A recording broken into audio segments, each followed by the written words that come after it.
Okay, so good afternoon, everyone. This is Manoj Sakya.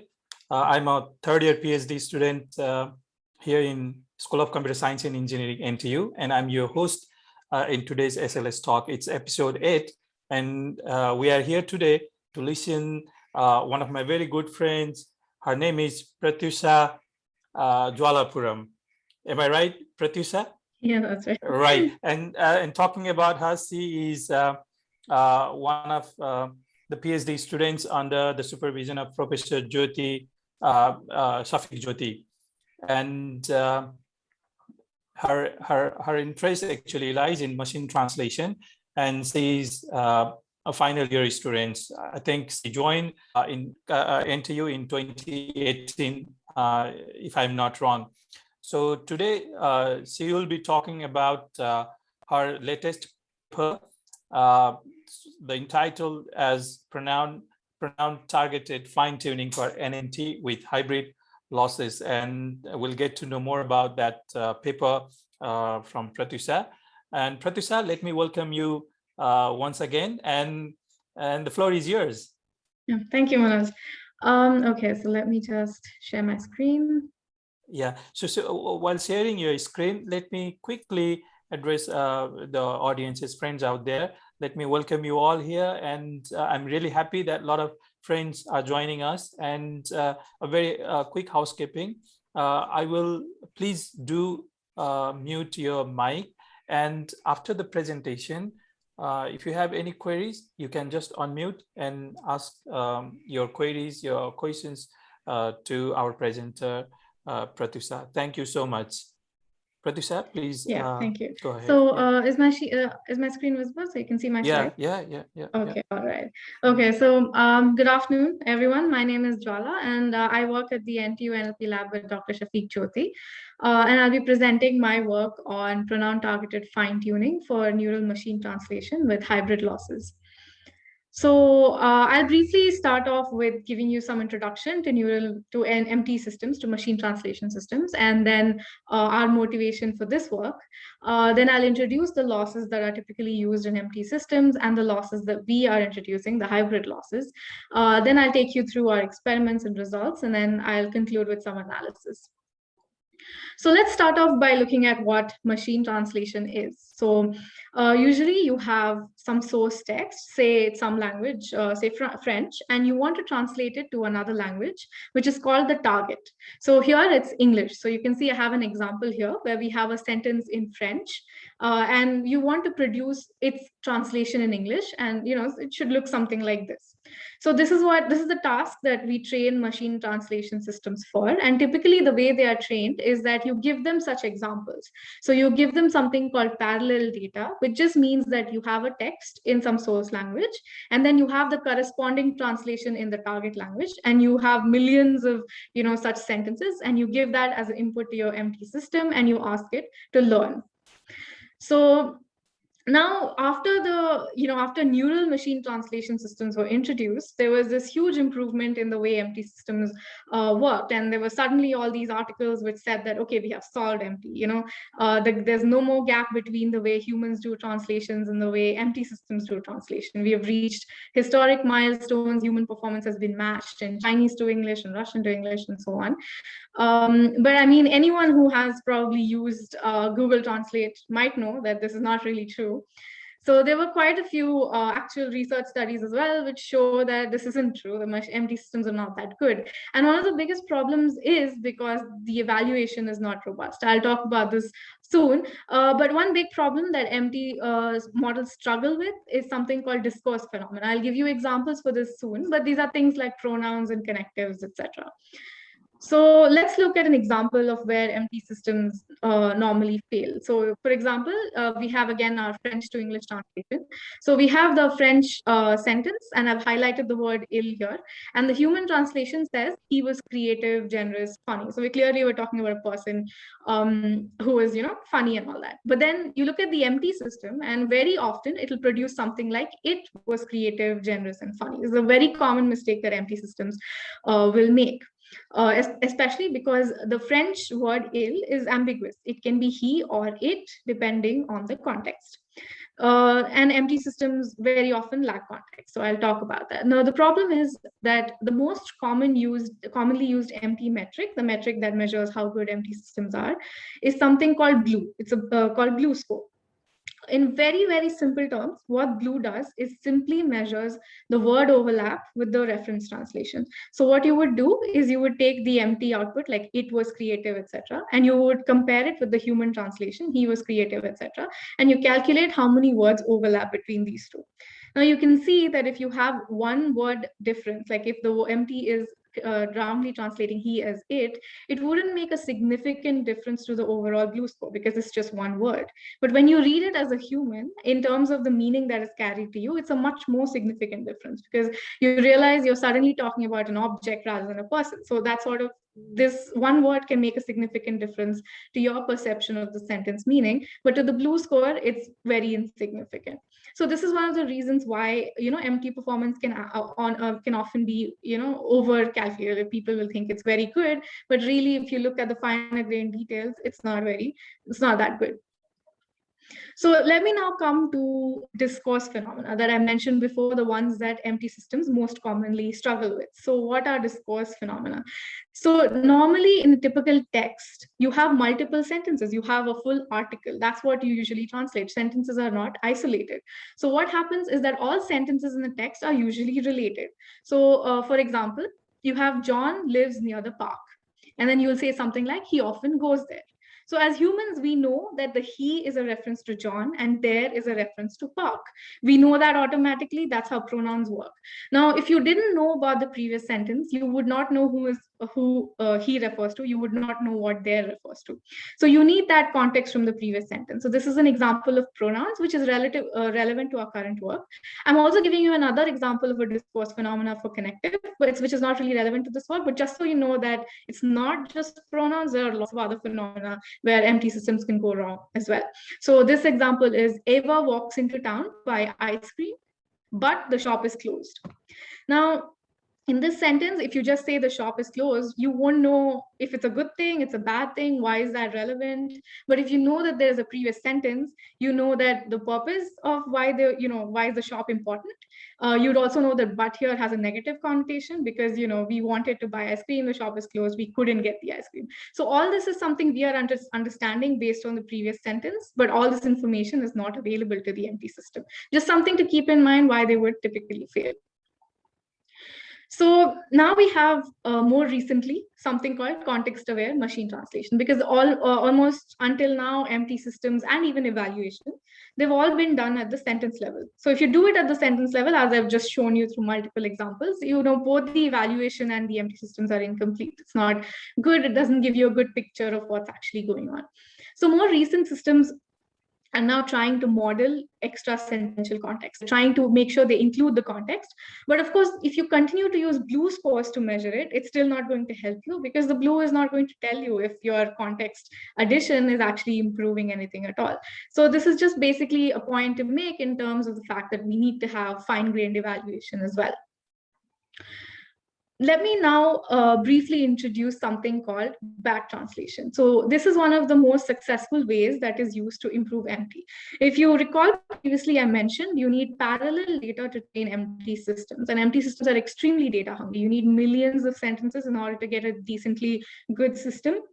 And even then, you can imagine languages are complex. It's hard to get a really good, to cover all possible vocabulary and things like that with even with millions of sentences. So one of the most successful strategies has been to do something called back translation, which gives you additional pseudo parallel data. I'll explain what this is. So what you do is, let's say you want to translate from German to English. Okay, so you take data, monolingual data, from English. So because parallel data is expensive, it's hard to obtain, you take monolingual data from your target, from the target language. So you want to translate into English, you take some English text. Then you train an English to German machine translation system in the opposite direction of the system you actually want, with whatever little data you have. And your empty system will produce some German translation. If you look at the reference translation, you'll see it's different. Of course, because your empty system is not going to be very good, it's going to make errors. But your English text is human written. It's the original. So you assume that the MT output in German is reasonable, and you flip the order. You give the MT output German as the input, and the original English text as the target. And this way you can train a German to English sentence. And because the monolingual text is unlimited, you can generate as much data as you want to increase the amount of pseudo parallel data you have. So this actually has been an extremely successful strategy in MT. You can generate millions and millions of sentences this way and use it to improve your MT system. Of course, you will need some original parallel data as well. Otherwise, your model will be completely wrong. So if you look at your reference, here you'll see there are errors. You will end up propagating all these errors. So if you have some original parallel data and you add this back translated data, you just sort of improve an existing system. This will be the baseline that I'll compare against. So just something to keep in mind. Let me just take a second.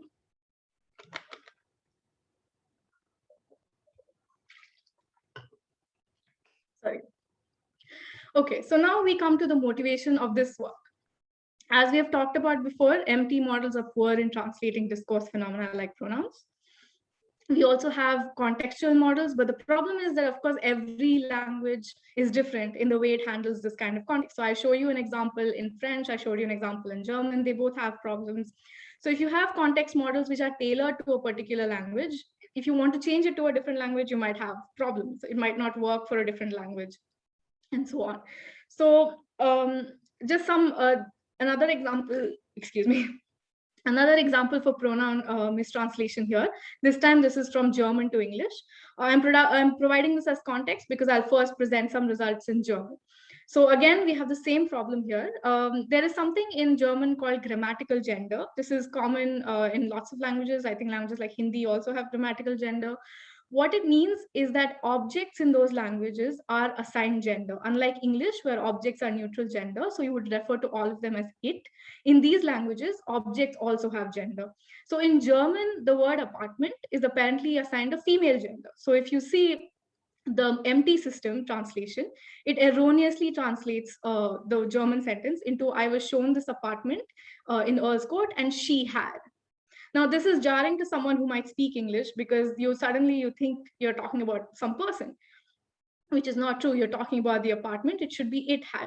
All the machine system, the MT system is simply copying the she that it is seeing in German, which it should not be doing. So our hypothesis here is that the traditional model that is used for MT, maybe it's inadequate. Maybe it's not good enough to teach it what we need it to learn. So what we are going to do is propose hybrid losses. So we will improve the learning power of the model by adding some additional losses that we are calling conditional generative discriminative losses. So the idea here is we will target here in particular the improvement of pronoun translations. And we'll do this through fine tuning, which means we will have an existing trained model and we'll try to improve that.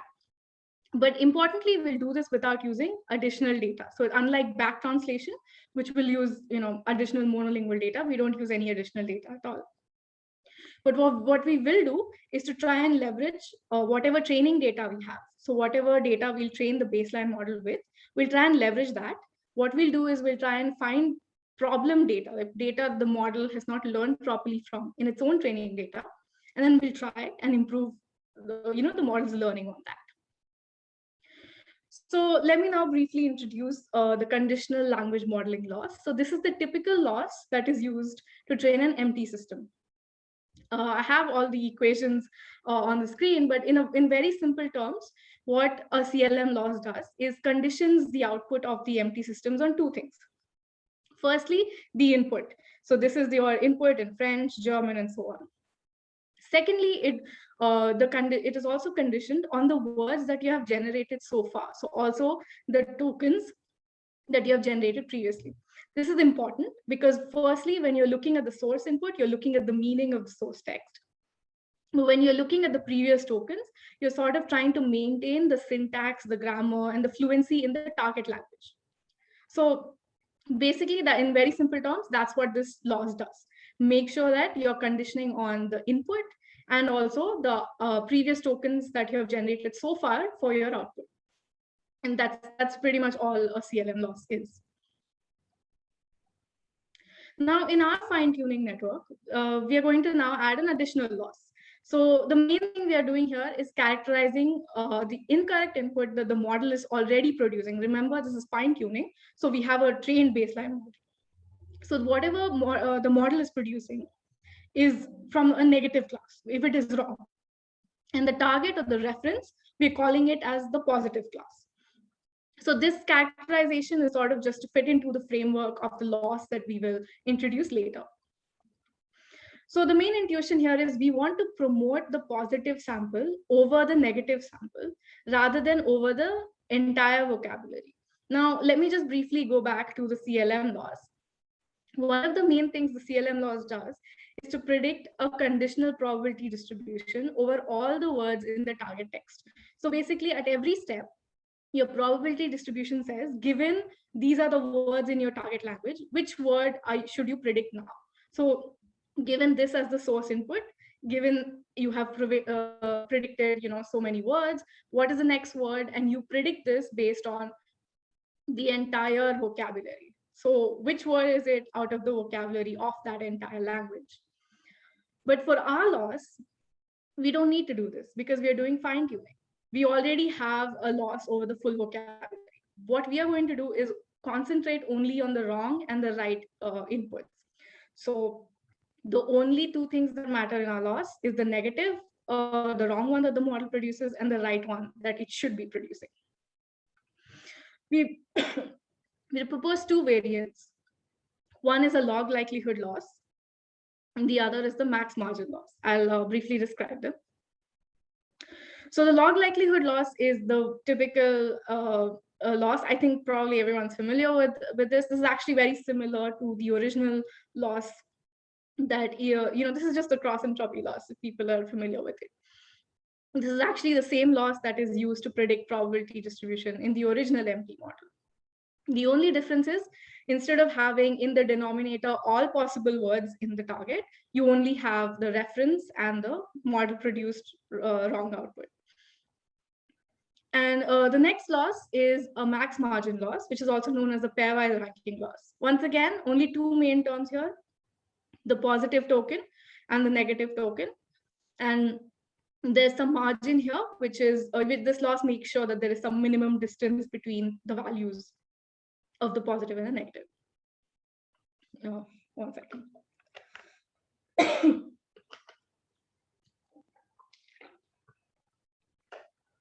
Sorry about that. Okay, so very briefly, this is an illustration of what the model looks like. So the parts in green is the encoder.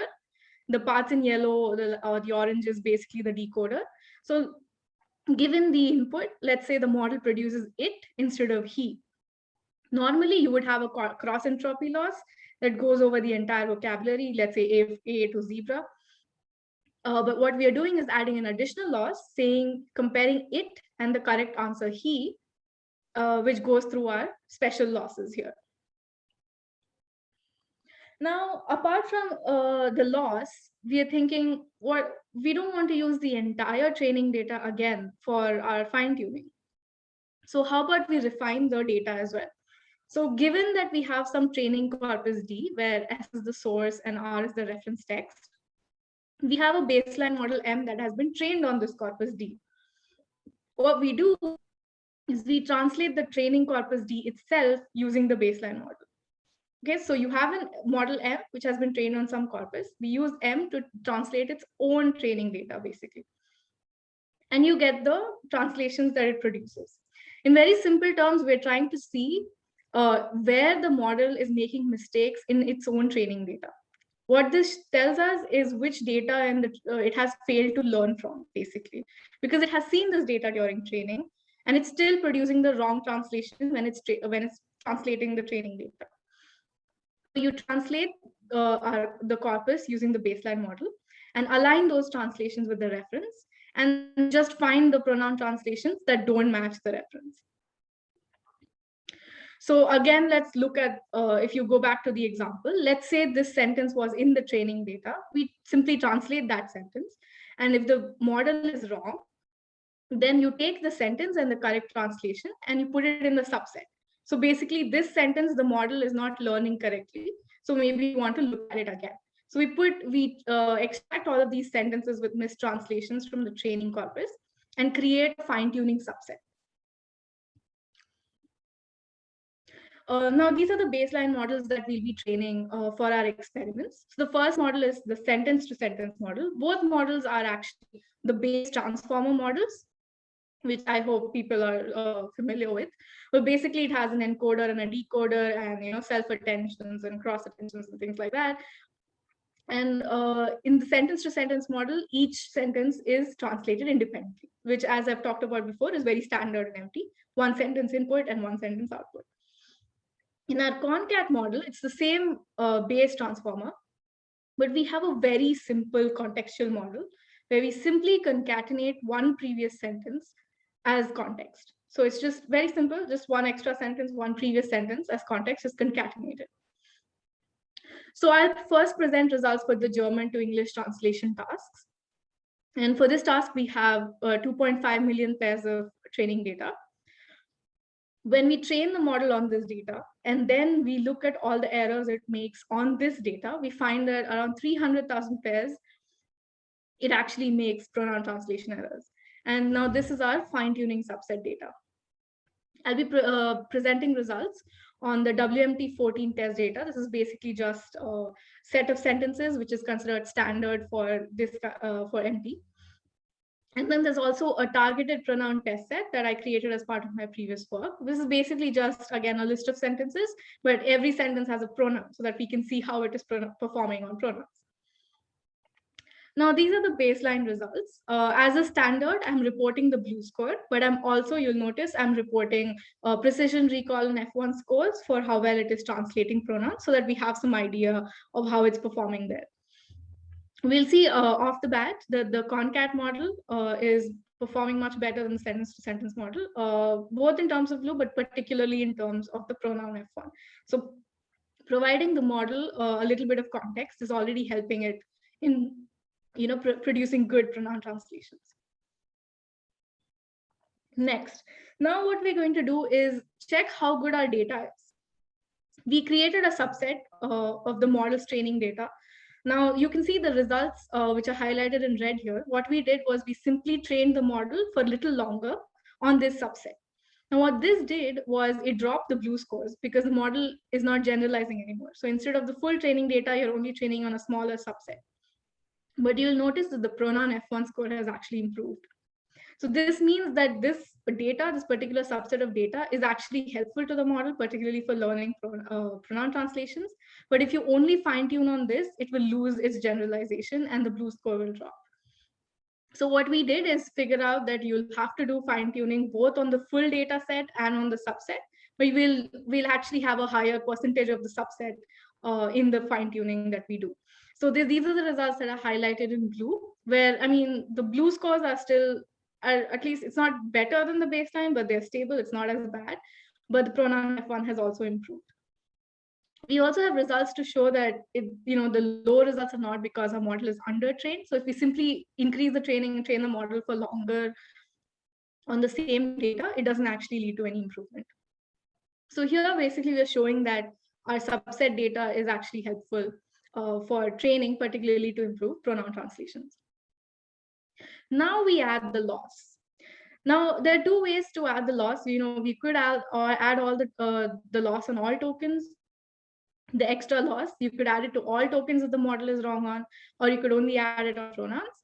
So we have results for both here.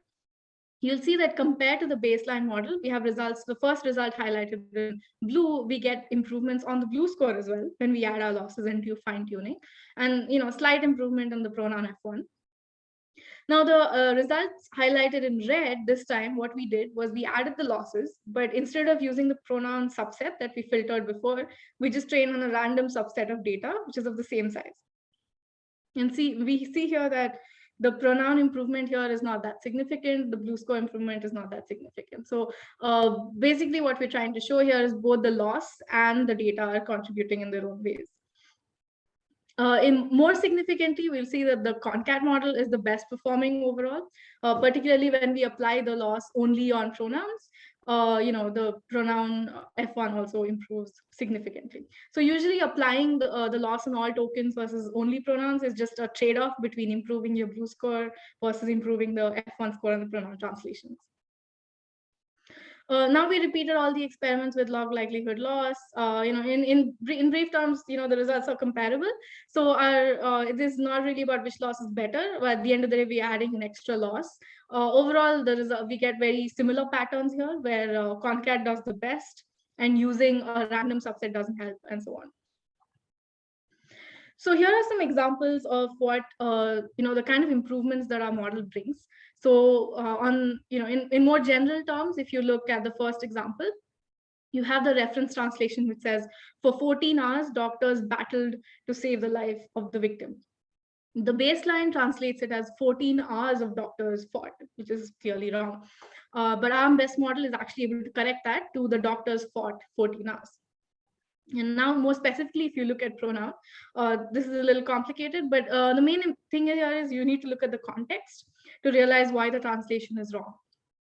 So if you look at the context, you'll realize the translation is talking about the Statue of Liberty. So you're talking about Lady Liberty who's stepping forward. So the reference translates that as she is meant to be carrying the torch of liberty, while the baseline translates it as it is meant to carry the torch of freedom. But our best model is able to correct that, because she is supposed to carry the torch of freedom. Now, we compare against back translation. So we generated the pseudo parallel data the way I discussed before, and we were actually able to add about 76 million sentences. So, the main training data is only about 2.5 million, and we're adding 76 million pseudo parallel sentences. And the back translation model has really good blues. The blue scores are the highest on both test sets. But if you look at the results for pronoun translation, the concat model, which has, again, much less data, only the fine tuning, but only 2.5 million sentences, it is much better on the pronoun translations than the back translation data. So back translation is helpful. It improves your overall model vocabulary and things like that. It's good. Your blue scores are great. But in terms of pronoun translations, your concat model is still better. Now we just tested it on a different test set. So far, all of the data has been news data, training, testing, and so on. This is a different data set, which is based on speech data. So this is transcriptions of TED Talks. This data tends to have a few more pronouns. So this has a higher incidence of pronouns and things like that, and slightly different genre as well. So here we see that actually the blue score of the back translated model also fails, because the moment you've shifted genres, the back translation model is not able to generalize. But the fine-tuned model actually still does well here. It's able to get a good blue score and good improvement on the pronoun F1 also.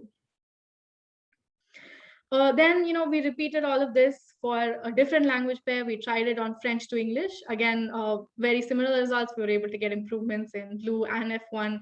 The French to English model is actually a similar size. So again, 2.5 million pairs of training and 500K fine tuning. But more importantly, the results on Czech to English, where we repeated, this one has less than half the data that we've seen so far. So the main training data itself is only about 900K. And the fine tuning subset is about 100K. And we were again able to see very consistent improvements on this language pair as well.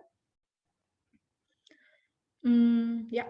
Okay, so now let's just look briefly at the analysis. So we've seen that in general, the max margin and the log likelihood loss actually performed quite comparably. So we were not trying to, let's say that one loss is better than the other.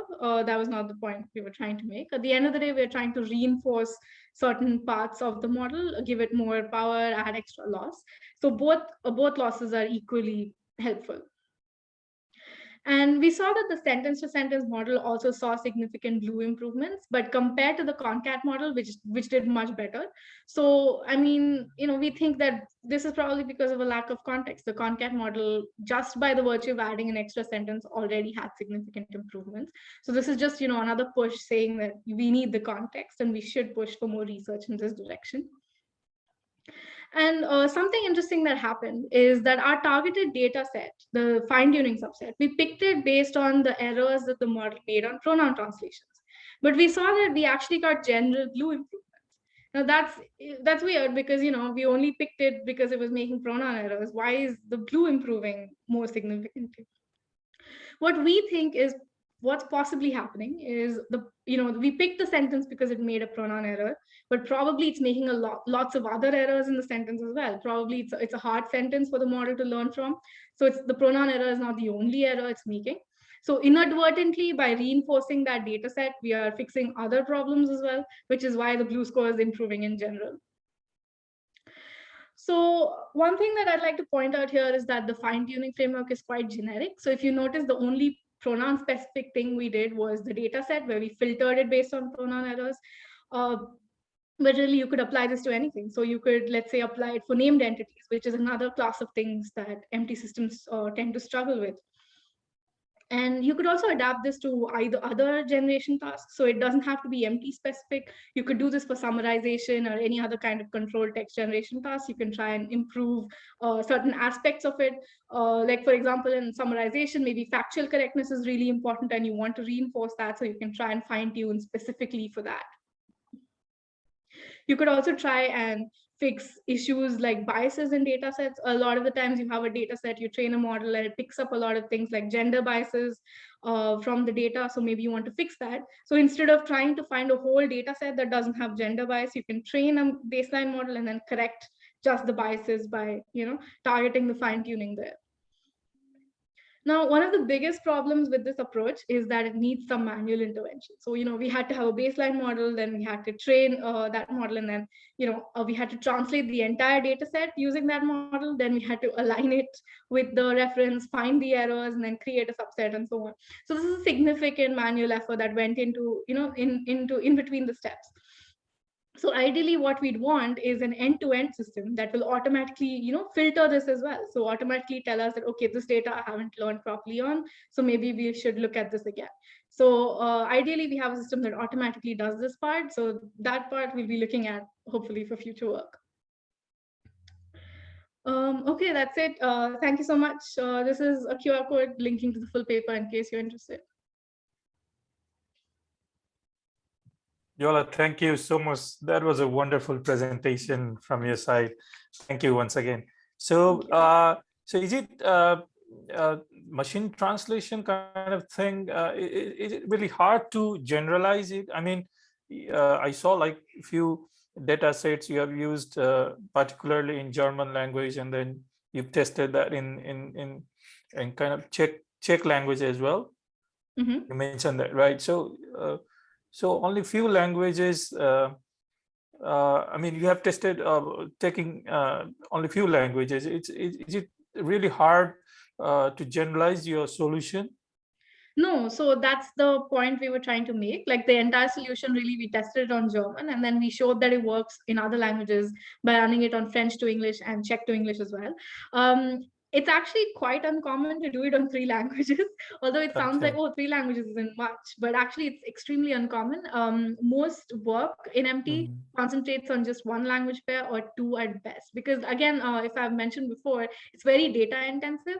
So a lot of the times you don't have data available for all possible language pairs. So German, French, and all these are very common languages. It's easy for us to find this kind of training data, but there are so many languages where you don't have enough of the data to even make this kind of work happen. So a lot of the times, most of the work happens on some very popular languages that data is available for, which is definitely its own issue.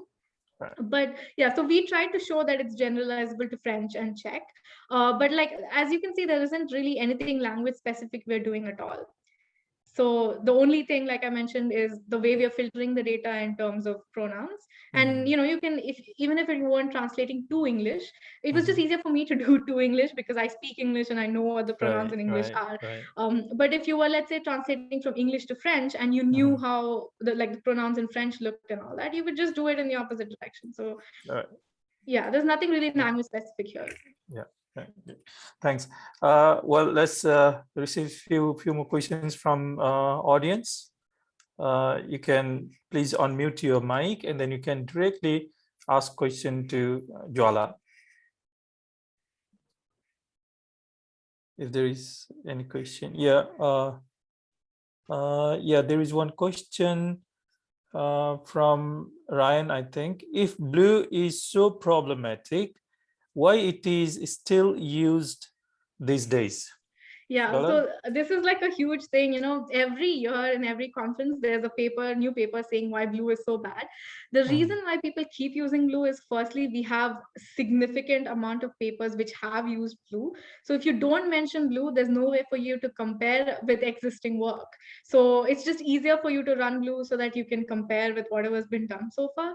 And secondly, the most common, the biggest reason is blue is easy to calculate.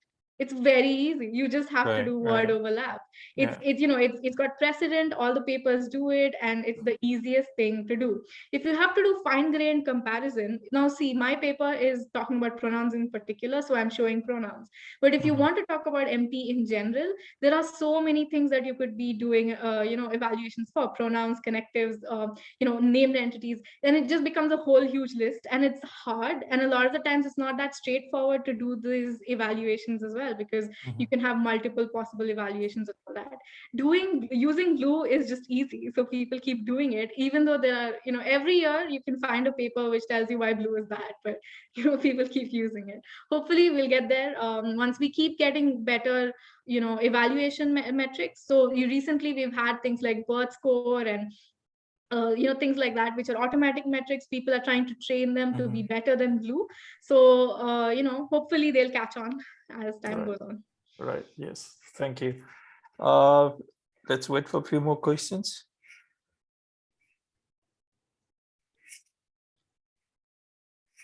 Guys, you can unmute yourself and you can directly ask a question, or you can write even in the chat box.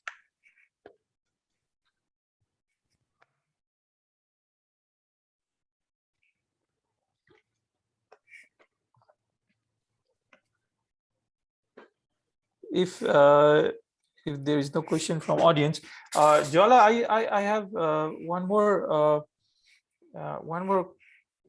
kind of question for you. You mentioned that you have created a separate subset of language. Why was that necessary? I mean, yeah. Okay, so the thing is, we are doing fine tuning here rather than, let's say, we already have a trained model and we're trying to improve it further. So I think, let me just go back here. Yeah. So what we did was we did some experiments initially to see what happens if we just use the entire, training data. This is the result under the blue highlighted result, which is the increased training. So what we did was we just trained the model for a little longer on the full data set. And what happens is that at some point the model, your MT model will start to overfit on your training data.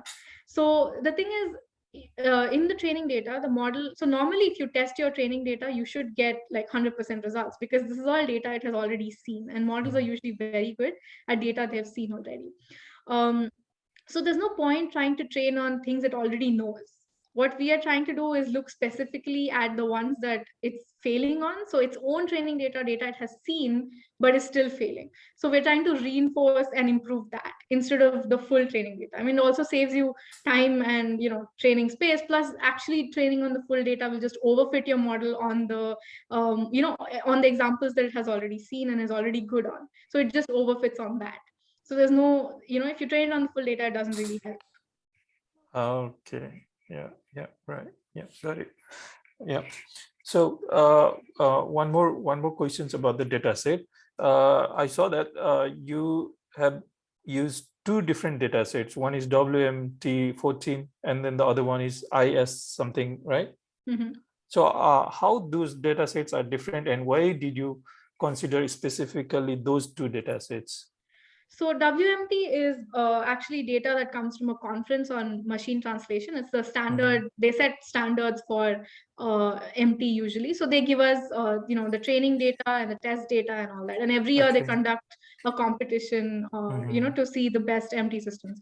So Oh, they okay. basically, it's a standard data set. And it tends to be news data. So if you Okay. see the data that I'm using, it's usually Europarl and news commentary, because those are the data sets that people will normally translate to multiple languages. News and things like that, people will translate that to different Okay. languages. So parallel data is available in that. Now, the problem with news data, of course, is that it's very formal, it's structured, so it's got its own, structure and things like that. So Oh, a okay. lot of the times, if you train a model on news and then test it on, like, say, social media data, it's going to fail because it hasn't seen a lot of the things that, the vocabulary is different, the style is different. So just to show that our method also works on a different domain, we tested it on IWSLT. Now, this is data that has seen during training, but still, the main thing about IWSLT is actually it is a transcription of speech data. So if you've heard of TED Talks, yeah. IWSLT is actually a transcription of TED Talks. Oh, So this okay. is a speech that somebody has given, and then these are translated to multiple languages. So what does happen is that in speech data, you tend to have more pronouns than you would in news data. Oh, So okay. so we feel like this would be, firstly, it's a different domain, and secondly, also we have a higher incidence of pronouns. So this could be a good way to show that our model can generalize and Right. work with Right. pronouns. Right. Absolutely. Thank you, Jwala. Thank you so much, and it was really amazing. I mean, very pleasant to have you in our SLS talk. And Thank you. let me share one more thing. This SLS talk is organized by Graduate Students Club, and to all my friends out there, audience participants, let me thank you on behalf of Graduate Students Club, and a special thank goes to Jwala for this wonderful presentation. And I request all of you to continue supporting us. This SLS is actually a wonderful event, and please, not only as a participant, if you have published any paper, please do join us in SLS talks so that you can share your research work to all of us. And one more thing is, whatever we record here, we're going to publish that in our YouTube channel as well, so that makes you more visible to the world as well. And having said this, thank you so much, and we'll see you in the next SLS Talk 9. Jwala, thank you so much. Yeah, thank you. Thank you for having me. Thank you, everyone. Thank you so much.